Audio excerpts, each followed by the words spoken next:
Guys, thanks so much for clicking on the video. My name is Leah, and let's recap and review Love After Lockup. This is season 5, episode 36. So let's get into it. So let's talk about it. Let's talk about True and Shantae, girl. So Shantae irritates me.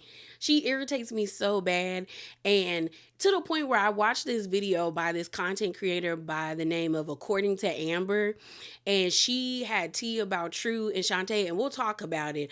But when I tell you, after watching that video, I had to I paused the video and had to click off of it because I was so irritated. So irritated, bro. So we got Shantae up the street from the Airbnb. She didn't even make it out of the neighborhood. She just at the stop sign having a breakdown like Bart Simpson on the bus being like, everybody told me. Everybody told me. Just freaking out in the car. Production is telling her, girl, you got to pull over because you can't be doing all of that and driving. So True on the phone with his grimy sister being like, Shantae took the rental car. And his sister being like, dang. And I'm like, did you think she was going to leave it? Like, she registered for the rental car just like she got the Airbnb. Why would you think you'd have ownership of that? So he tells his sister, like, hey, can you come pick me up? And the sister is like, yeah, I'll be there in like 20. I got stuff to do. So he's like, I bet. I see Shantae up the street. I'm going to go talk to her. And the sister's like, okay, cool. Now, mind you, Shantae, again, she irritates me because there's no way he would have been able to come sit in my car and ask me, can we be friends? And I not like whop you dead in your jaw. Because that, like, and I'm not a violent person. I'm not. But it's like the audacity for you to be like, you sure you ain't, to ask me like 10 minutes ago, are you sure you didn't use me to help build you up? To like really like to build you up, to now you're like it's the like that would enrage me for you to ask me, do you think you don't think you used me to help build me up? Well, you've been incarcerated for 13 years and that's the only thing that's attached to your name. You don't have no money, you don't have any status, you don't have nothing, and you think I used you for clout to build my life up, bro. That would piss me off so bad. I'd be heated, bro. It would have been a smack to the face. Get away from me. Okay, just get away from me. So she's sitting in the car looking out the window when he get in the car like, I don't want to talk. She tells him, I don't want to talk to you. He's like, Shantae, we can't be friends. We can't be friends. And she's like, no, True, you just broke up with me. Why would I want to be friends with you? And he's like, for real, we can't be friends. She's like, why are you talking to me? So then she gets out the car and be like, what does he want from me? What do you want, True? What do you want? And so True is just looking at her like, well, okay. So then Shantae gets into the car and she speeds off. She get farther than the entrance to the neighborhood. So we find out it's been 14 weeks, basically 4 months since her and True have had a conversation. She back in her side of town, just like he back where he at. And so we see that they've been having kind of like text message conversations, but it's real dry. Like True is like, hey, are you okay? She like, I'm fine. He's like, I miss you. She's like, okay. I said, girl, you should have blocked him, but okay. Because the thing about it is Shantae's trying to put on this front, and it's not a believable front. Like she doesn't want True to be a part of her life, but yet you still keep open communication with him and you decide to keep these kids. Because mind you, had it been me, deletest, feededest, okay? Ain't no way, bro. Ain't no way. Like, no. No. So she's she ends up like meeting up with her daughter. We find out that her daughter is pregnant. She look like she about to pop too. So they're at this baby store and Shantae's friend is there already with the daughter. And so they are looking at like baby clothes and all this stuff. And Shantae sees these bags and she's like, oh, these are cute. These could be a Mimi bag or it could be my bag. And the daughter's like, oh yeah, cool. Okay. And she's like, oh, I got something to tell y'all. And the two of them are just like, what is it? She's like, I'm pregnant. The daughter's face was like, and then the friend is like, Like, huh? Like, come again? And they were like, are you playing? And she's like, no. And so then Shantae's in the confessional talking about, well, I've always wanted a big family. And we know she got 4 kids already. I think it's 3 girls and 1 boy. And so the way she found out that she was pregnant was that she was at work. She ended up passing out. They took her to the ER and they did a urinalysis on her and they did blood work and found out that she was, in fact, pregnant. So she's like, I decided, I was going to keep him. At first I didn't want to, but now I am. The friend is doing a outdoor confessional being like, this is stupid. She was like, honestly, I do not think this is going to pan out well for her. She was just like, I really feel like Shantae is going to be a single mom because True is inconsistent. And the only way she going to take True back is if she is desperate. And I said, you are correct, ma'am. You are absolutely correct, ma'am.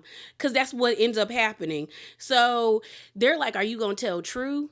Because at first they didn't think it was True because the friend was like, whose baby is it? And she's like, True. So then Shantae is like, True is the last person she's like been intimate with in the past 4 months. So she knows for a fact that it's True's. So she decides she wants to have these babies because she wants to have this big family. She always had like that mindset. And so she was like, I'm going to tell True. She ends up showing them the sonogram. Mind you, it looked fake. It looked like something she got off of Google. But based off of what I've saw, the rumors online, it seems like it is true that she was pregnant at that time when they were filming. So we see her call True. We see True pull up to a gas station, jump out of his car and sit on the top of the hood of it. Mind you, I've been seeing people make so many references about True's, like the way True dresses. I saw somebody say he dressed like he straight out of the Nuck If You Buck video. I saw someone say he dressed like he like Soulja Boy. But then I was like, y'all got to remember, he went to jail when he was like 17 or 18. I feel like that was the trend around that time. So now he's just like, he ain't caught up with the times. So True sits on the top of his truck and he's like on the phone with Shantae. We find out that he was messing around with the Tasha girl we saw last episode, but that never really panned out. And he says the girl got mad because he didn't want to be with her. So she got in contact with his mom and told his mom all, like, I guess the bad stuff that he was doing. So the mom kicked him out of her house. He not cool with his shiesty sister anymore right about now. So now he's roommating with this lady. And so Shantae is on the phone asking these like very prying questions.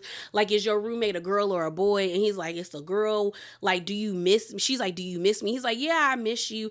But then you steady telling everybody you don't want him to be a part of your life. You want that man to chase you the same way you pretty much chased him while he was in prison. Because that's technically, to me, that's what's chasing, because you have to initiate the conversation by talking to them. So she on the phone with him, walking back and forth up and down the sidewalk, being like, I got something to tell you. And he's like, what? And she's like, I'm pregnant. And he like, whose is it? Like, are you pranking me? Are you punking me? Like, whose baby is it? And she's like, no, True, is yours. And he's like, so are you saying you don't want to have like no kids by me? Like, what's up? And she was like, no, what I'm saying is I don't want you to be a part of this experience or this part of my life. And he's like, oh, I'm coming to see you. And she's like, nah, True, you don't need to come and see me. And he's like, no, I'm coming to see you. And I'm like, girl, Shantae, stop acting like you don't want that man to come see you. Like, I would give you so much more of a pass if you were just honest about your feelings, but no. So word on the curve is that Shantae allegedly got into a fight while pregnant, lost the baby while in the 2 babies while she was fighting, then decided to again get pregnant by True. And now she's pregnant right now. Choices. Just making bad choices. She's so, like, she irritates me. She really does, because I want to like Shantae because she seems like a decent person, but making these types of decisions will make me not like you, because I'm just like, you're stupid. Because why are you choosing to do this? But when you don't have to. Talk about Zahira and Troy. So they're still at church with like 5 people in the audience, and Troy's mom, Miss Karen, is tweaking. Them gummies is hitting her. She says she only took 2, but then we find out she took 3. So she's talking about the daddy letting his ghetto side come out. Then she starts crying, like she having a whole moment. So then she's telling Zahira, I love you. Then Troy gets up and he's like, Mom, are you okay? And she's like, I love you too. Like she just going through it. Like she's having all of these emotions about the sermon that the father is preaching. So then eventually she gets tired because she's like, this dragging on. And I'm not gonna lie, as a preacher's grandchild, and both of my sides of my families being like very involved in church, I understood where Miss Karen is coming from. I will, till the day I die, I will never forget one summer. Like we went down to stay with my mom's side of the family, and it was revival week. Do you know we went to church every single day? We went to church every single day from like 5 to almost 10 or 11 o'clock to 12 o'clock at night, depending on like who was preaching. And we went to like several different churches. I got to the point where I was like, God is tired of us. I know he is tired of us. He, she, however you believe in or who you believe in. I know whoever is looking up, down upon us is tired because I'm tired of being here. So I understood Miss Karen being like, I'm dragging it. So she decides to leave. So she hugs on Zahira's son, tells them bye, and walks out and, waves her hand. And mind you, Zahira was like, that's disrespectful. It's not disrespectful. Honestly, she could have walked. I mean, it is disrespectful because unless you go into the bathroom, church etiquette is to walk on the outskirts of like the seating arrangement, not walk down the aisle, because it is supposedly distracting to someone who is giving the sermon. But honestly, it was only like 3 people in that church. So like, no matter what time she got up or not, it was going to be noticeable. Low-key, I'm like, are they like, I wonder if that's a church space that's rented out to different like churches, because I just don't understand how they have the capacity to like afford that church and it's only 10 members in there. And most of your members are in the choir. Because I thought they had a bigger choir, but when they pan out to the pulpit, you see this empty section where I think the choir is supposed to be sitting. Nobody's there. It's just the praise team leading worship. And I'm like, yeah, no. So she leaves. Karen is like, girl, it's dragging. I'm ready to go home. And then she gets irritated because like she thought they was almost done, and I guess not. So she go back in and tell Troy to come open up this door because I'm ready to go home, okay? The gummies is hitting. I'm hot. I want to get out this dress. Y'all driving me to drink. I'm ready to go. So then one of the members is like, is she okay? And Zahira's like, don't pay attention to her. She having a moment. And so then the son comes out and he's like, Auntie Karen, like Grandma Karen, you're not gonna come back in. And gauging the energy from the son is giving that he's a little neuro spicy, because he came out and it was just funny to me how he told all of Karen's business when he got back in. I was like, I don't think you're supposed to tell them all of this. But she just says, no, she's real nice to the son. Like, she's like, I'm good. I'm okay. Go back inside. And so then Troy goes back inside and she's like, Troy tells Zahira, like, she ready to go. Like, she ready to leave. And then the son is like, oh, well, I can see if I can get her back in. And then Karen is just like, I tell him whatever you want to tell him, but I'm just ready to go. I don't want to go back in. And the little boy comes in and basically verbatim says what Karen said, where he's like, she told me to tell you I could tell you whatever, and then come back in. I was like, you weren't supposed to say that. You just should have said, Grandma don't want to come back in. Grandma don't want to come back in. And the dad gets out and he's like hugging everybody. And Troy is like, my mom started crying and started laughing. And the dad is like, that's how I preach. Like I preach to touch people in their spirit. You know what I'm saying? And so she's sitting in the car and she acts like, here's like the whole point of Karen coming was so she could meet my parents. So like the parents come out, she's in the car. She just was like, I feel exposed. And honestly, the response from the parents is the response that should have been the response. Like, give her space. Like, let her have these feelings. Let her have these emotions. Like, the mom was like, I'm going to continue praying for her. They hugged the dad. Karen said, thank you. And they let go. And honestly, for some people, church hits them differently, especially if you're not somebody that goes to church on a regular basis or you weren't brought up in church. You're supposed to allow people to feel like the spirit in any way they want to. And mind you, I would have had a hoot with Karen because I'd have been sitting by Karen laughing and cackling. I'd been like, you ready to go? We would have went up the street and got us something to eat and came back, you know? So I'm just like, I didn't think it was that big of a deal because also it was like 3 people in there. Girl, like your church is not like really popping the way they was trying to make it seem. And so then the dad was like, no, we had a good time. This is great. Give everybody space. We all learning each other. Like, this is very much a blessing. They still trying to push this whole, they want Troy to preach thing. And Troy is just like, that's not what I want to do. And I'm like, yes, leave him alone about that. Just leave it alone. Zahira got an attitude because she don't like the way that Karen acted. But I'm just looking at her like, this wouldn't have been happening if you didn't invite her and didn't tell Troy. You didn't. So you got an attitude that one episode because Karen was mentioning the baby mama. Then you're now bothered by the way Karen is acting at church. But it's like, you said you know how Karen behaves. You also know the strained relationship that Karen and Troy has. So I'm just looking at Zahira like, you caused all of this. Like, this wouldn't have been happening if you didn't invite her. So why you mad now? But I laughed at Karen. I ain't gonna lie. Karen would have been a hoot if I was there. I'd have been like, honestly, I would have made it worse because I would have been egging Karen on. I'd have been egging Karen. Let's talk about Kim and Joey. So she's still in her feelings because it's still Christmas Day and Joey has been gone since the morning.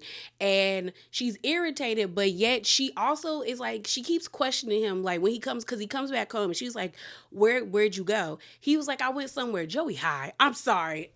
You know, I wanted to give Joey the benefit of the doubt, but he acting like he lifted, okay? Like he very elevated right about now.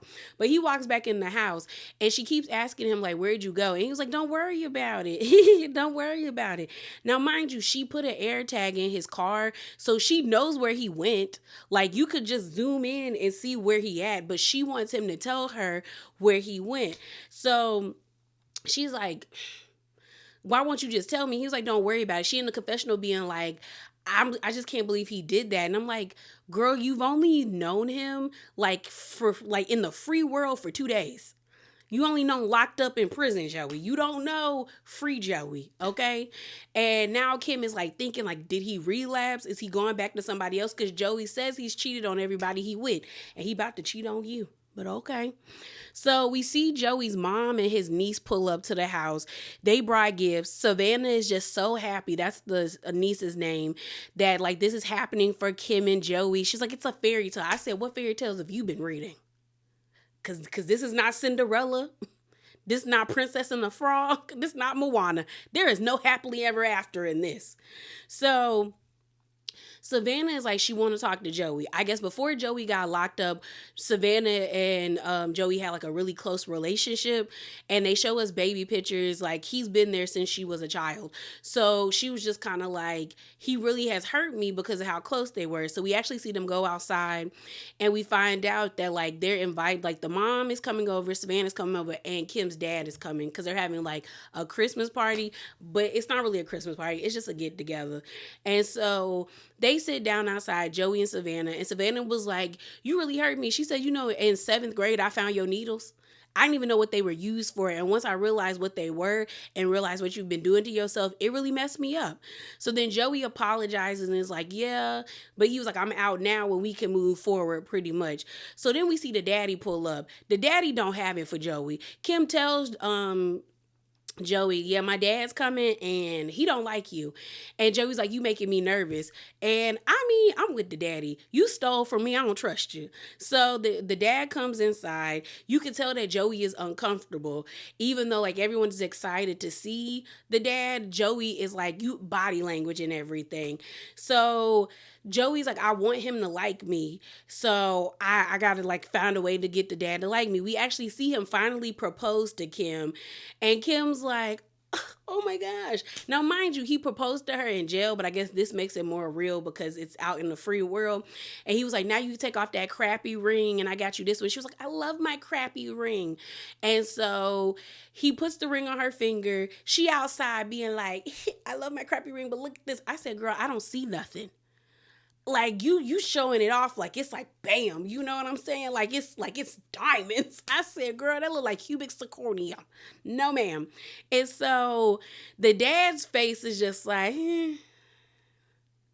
And so we see him have a conversation with Joey outside, and he basically tells Joey, you not my cup of tea, but my child is happy, so I'm going to accept you or try to accept you. But about a couple, because I think when the bike got stolen was the last time Joey was out free.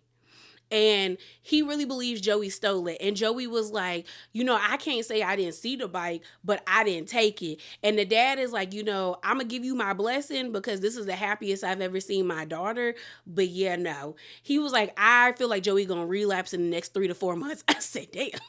But I mean, the daddy not wrong. I would feel the same way about my child. So they hug it out and we move forward. We find out that I guess the mom, Joey's mom, was like in on the whole situation about getting the ring and everything. And she was like, I don't know where he got the money because I think he spent like $3,600 on it. But she was just like, this is a fairy tale. I said, either two things. Either when Joey was out in them streets, he went and got some drugs, okay? Or two, he went and stole something and pawned, like he had like a stash somewhere of his stuff, got whatever stolen goods and pawned it off and got their ring. Either way, the mama said, I don't want to know about it. I just know I'm happy right now. And I said, okay, man. Julian and Christine. So they're about to leave West Virginia. Christine ain't got no real nice feelings about West Virginia other than her child is still there. And since she didn't see her child and she's still working up the courage to like have that relationship with the little boy, she's like, we leaving. So I want to point this out. One of y'all told me in the beginning of like when I first started the reviews for this, the first episode of this season, someone in the comments was like, girl, she's still on that stuff. And I was like, no, I don't, no. But you were right. Because I feel like you can tell Christine's energy is going down. Like in the beginning, she was very like fidgety and like, but by the end of this episode, she was like even. And I said, girl, were you coming down from a high? Christine, I feel like that's what I saw. And I'm mad because I want them to be, I want it to work for them. So before they leave West Virginia, Christine is like, do you want to visit the scene of the crime? Basically one of the first bank that she robbed. And Julian's like, yeah, okay, cool. Now, remember, Julian reached out to Christine because he was trying to write this novel about like a criminal. So they go to the parking lot of the bank, and I guess they were across the street from it. And Christine is like writing on a piece of paper. She was like, you don't have to be like aggressive or anything like this. All you have to say is like, put your 5s, 10s, and 50s in a bag and give them to me. And she said, I handed the lady the piece of paper and got my money and got in the car. But while they're there, a police car rolls up and she gets really scared because she was like, that was the worst thing that could have possibly happened when I was robbing, is that a police car pulls up, and now it's happening here. And I'm also like, girl, I wouldn't have went back. Like that's like re-traumatizing yourself. But they get back in the car. She's like, okay, let's go to Maryland. So they drive to Maryland. They get there. She was like, I really just want to open a door because it's been several years since I've had a key to open up my own place. So she opens up the door. We're at Julian's townhouse. It's a nice sized townhouse. And then lo and behold, Julian got kids. I said, Julian, you got kids? I don't know why I didn't think he had kids, but it seems like he might have like 2 or 3 kids, because one of the rooms they walked by, it looked like it had a bunk bed in it. So I'm like, you got 3 babies? Okay, Julian. And so the part of this where it gets weird is Julian basically tells Christine, when the kids are here, because you haven't met their mom, you will have to stay cooped up in the bedroom until the mom says it's okay for you to meet them. I'm with Christine. Why? Like, why haven't you like what? And I don't know if Julian has like a very strained relationship with his the mother of his kids, but I'm just kind of like, if I was Christine, I'd be irritated, because Christine was like, I feel like he's trying to hide me.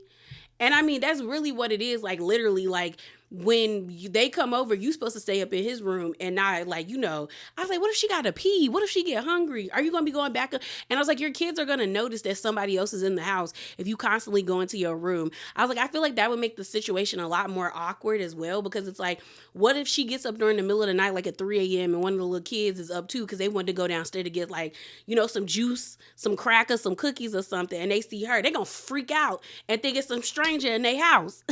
Like, what? And then Christine kind of had an attitude about all her stuff being in Julian's room in the corner. And I'm just like, well, what was he supposed to do with it?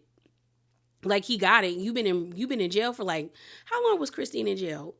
Was it like a year or so? Because she violated probation or something like that when she got out and then got locked back up before she got with Julian? I don't know. But I was like, beggars can't be choosers. Then they're like laying on the bed and stuff. And Julian is basically like, I can't wait till you get a job. And she was like, are you trying to tell me something? Like, are we strapped for cash? Because it took me a couple of months to get a job last time. And that's not really a priority for me right now. I'd have been like, yeah, girl, you're going to have to get a job. Like, you're getting a job. I don't know. What other priority is there for you? Is other than getting a job and starting to contribute to this household. And honestly, that probably would have made her a lot more like, if I was the divorcee or whatever, if I was the ex-wife and you just like brought Christine to me and she doesn't have a job, I'm looking at you. So you footing the bill for everything. Is that going to start tapping into our kids' money? Because the situation isn't a good situation either. I don't think anybody wants their significant other that you have kids with, that's like an ex of yours, being with someone that has like a criminal past, and they don't really have anything else going on in their life. So I would be like, is that cutting into the child support for the kids?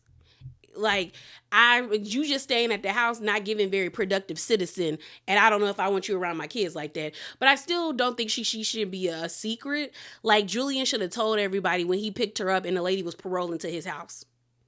You making it worse for yourself. Person is Bianca. Bianca, I do not like Bianca. I don't like Bianca. So Bianca and Daniel, we see her talking to her friend, I think it's Haley.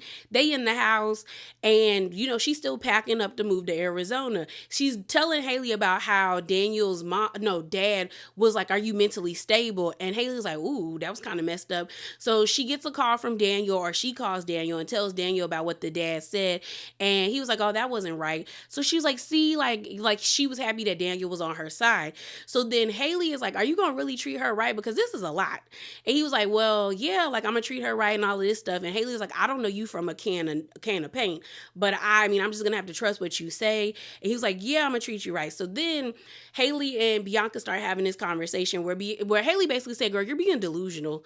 Like, she was like, I feel like you're rushing into this when you don't have to. So then you got Bianca having a confessional by herself where she's like, I just think Haley's just jealous that I'm leaving this town that she's not leaving, and I'm about to have this adventure. I said, Haley, I hope you're not friends with her after this, because you were being a real friend to her. You told her she was being crazy. You told her she was like, you're rushing into something you don't know nothing about. You're basically a sugar mama for this man, and you get all of that tells you I'm jealous. And even Haley was like, well, my thing is, I don't think you really have a plan, because every time somebody brings this up to you, you get mad defensive. And all like Bianca could do is like, because she knew she was right. That's why she made that little slick comment talking about, I think she's just jealous. There's nothing about Bianca's life that's jealous worthy. It's not. Because Bianca's giving very much, I'm an alcoholic. It's giving very much, I'm an alcoholic, sis. And you also are making such a stupid decision. And it's like, I can't even give you grace at 23 when it's like, this is clearly a decision that you are consciously making that you know isn't good, when you are crying on the beach praying to God, talking about you're scared and you don't know if you're making the right steps. And if I'm not making the right steps, please show me. That feeling is God showing you this isn't the right thing to do, but you're willfully ignoring it. So you're dumb. And you're stupid and you're irritating and I don't like you. Okay. I don't. I really don't. Because that slick comment about her friend being jealous irritated me, because I was like, the girl is actually giving you sound advice that's actually her caring about you. Because if she was jealous of you, a jealous friend would have told you, jump straight into it, because she knows it's going to blow up in your face. So she ends up telling Bianca that she actually sent Daniel marriage papers, and Bianca's like, "What? Oh, you're crazy." But Daniel didn't sign them. And Haley is like, well, at least he got enough common sense to know not to sign them papers. So it's like the next day, and she's having a phone conversation with Daniel. And Daniel's just having like a real conversation with Haley. And I'm like, Daniel, you're dumb too, because she is very much a threat to your sobriety. We already know you relapsed in prison several times, but like she's gonna make it worse, because you can tell he's trying to tell her in a non like direct way, I don't need you drinking in front of me because I have issues with drinking. She's like, I'm not an alcoholic, because she's just like, he's like, I don't know how I'm gonna feel with you drinking in front of me. She was like, well, what if I decide to drink a whole bottle of wine? You're an alcoholic and you are depressed and you need to go lay on somebody's couch and talk through your feelings, Bianca. Okay. And so she's like, well, like, this is just the work. She was like, I just want to have a normal relationship. And so his eyes get big and he was like, is that too much? He was like, no, it's just you caught me off guard because this isn't a normal relationship, dummy. So she gets off the phone with him. And then Bianca ends up telling us on the day that she's supposed to like fly out that she doesn't have everything together, that like she's used to living like this fun lifestyle, and she's about to move from Florida, where like all her friends are, to Arizona. She lets us know that she did have a miscarriage, that she was in this toxic relationship. She was like, you know, had I not like had the miscarriage, maybe I would be in this toxic relationship and I wouldn't have found Daniel. I said, no, you moved from one bad relationship to another because you are actively running away from your problems. And she ends up saying, like, I don't care if I'm running away from my problems. And we see her pull up to the beach and she was like, I can't believe I'm about to like leave the beach and all of this. Then that's when she has the breakdown on the beach, as she's like praying to God about how she's feeling. And I'm just like, yeah, no. I don't feel bad for Bianca, because this is definitely going to blow up in her face. And it's like, and it's annoying because you have all these people that care about you, that are like expressing like legitimate concern, and what are like really adamant about, like, are you sure you want to do this? Like, you, and they're not even telling her to like not be with him. They're just saying like, why are you rushing this? And she's just like, I want to live this adventure. So you're gonna live this adventure till you have nothing else. But but basically, like, I clocked this. She an alcoholic, because there's no way you're telling me like, I'm 23. I just like, what if I want to get drunk one day? Then why get with someone who's a drug addict, a recovering addict? Like, the brain, what, nothing but rocks up there. Yeah, y'all, that is it. That is all. As always, remember to be bravely authentic, and definitely hop down in them comments below and share your thoughts with me. And I'm out, y'all. Deuces.